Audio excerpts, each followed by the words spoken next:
Welcome to today's tutorial on how to use the appointment setting app, also known as AutoRoof. First, you're going to select Google Chrome, and it will be the first tab that pops up on your screen in Chrome. And then you will select the store. It's always going to be Home Depot. And then select the location of the Home Depot. They are situated by store number. Your team lead will inform you of what your store number is, and then followed by the store address. Please choose carefully because there's no city or state associated with the address, and you want to make sure you're selecting the correct one so you're getting credit for the appointment that you're setting. So I'm going to select my store, and then I'm going to press Get Started. Then I'm going to ask the customer what their address is.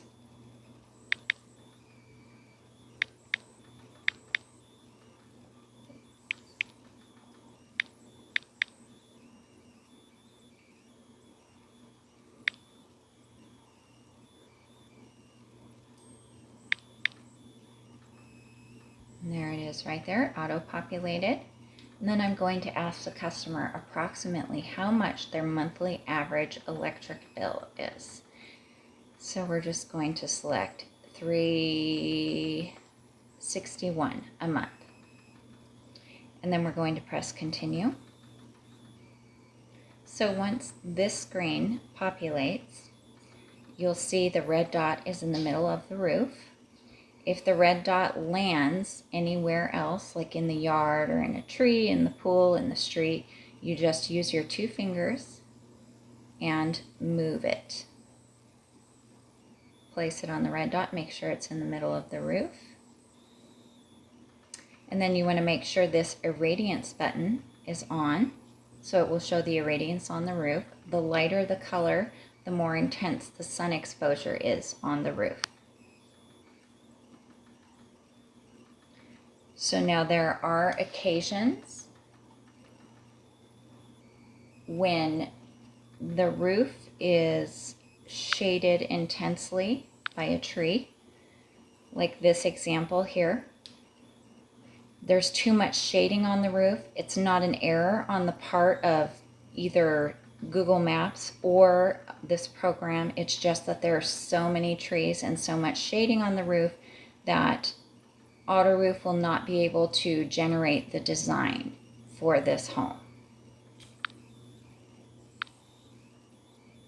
And there are some homes that are a year or less old, so they're very new homes, and they have not been entered in Google Maps.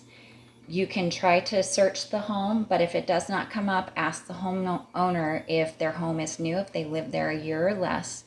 If they have and it's not coming up, it means that address is not found in Google Maps, so it will not populate a photo of the roof.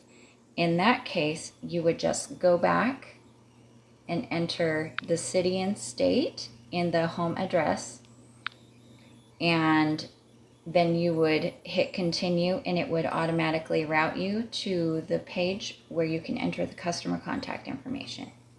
Okay, so we have the homeowner verify that that is indeed their roof.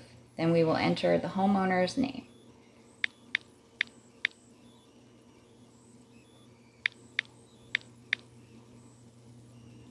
And then we will ask the homeowner, what is your phone number?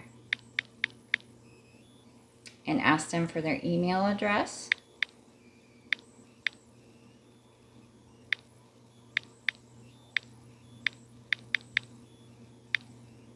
Okay.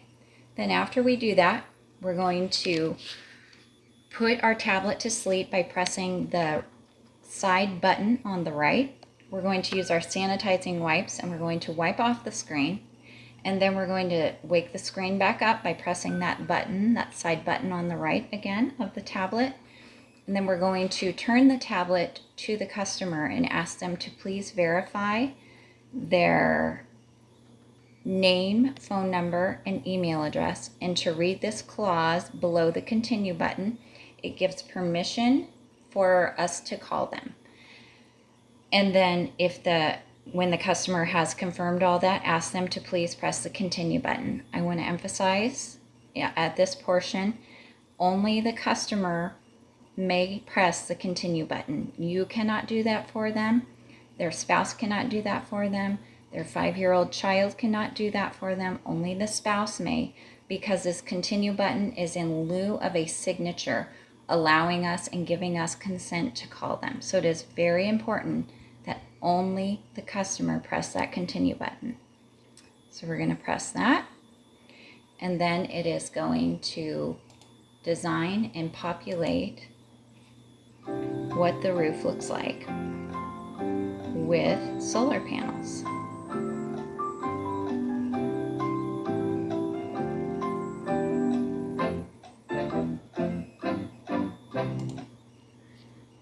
So here it is. This is the potential design of what the home could look like with solar panels. And then you'll have the contact details in there, the address, the current utility bill, and then below that is the monthly offset. Please do not speak about that. Do your best not to show that to the customer. That is just estimated by the system. That's not actually, it's very unlikely that will actually be what the monthly offset is. If the customer speaks to the solar expert will customize their package, and that's when they'll learn the true monthly offset. So please don't speak of that. There's a question and comments box. Please do not use that. It is not currently working. So if the customer has specific questions that they would like to ask, please ask them to hold on to those questions, that a solar expert will be contacting them in 2 to 3 hours after your contact with them and verifying their appointment. And that's when the customer can share their comments or questions. And also, if only upon request, if the customer would like a virtual appointment, they can request that at that time. We cannot set a virtual appointment, we just set an appointment. But please let me encourage you all to do your best to encourage the customer to set an in-person appointment. It's the best method. And then you would click on the drop-down box for schedule appointment. You would select the date preference. So we're going to make it for October 2nd, and we're going to select a time slot at 9 to 10 a.m. So I would encourage you also to get the customer to schedule the appointment within 48 hours. If it's a Sunday, ask the customer, what time on Monday or Tuesday would you like to set the appointment for? Ask them a leading question to encourage them and to get them thinking about setting that appointment within 48 hours. If they give you vague times, if they say morning, then set the appointment from 9 to 10 or 10 to 11 a.m. If they say noon, set it from 12 to 1 p.m. And if they say after work, set it for any time after 5 o'clock, any of those time slots. So once that is done, you can hit submit appointment.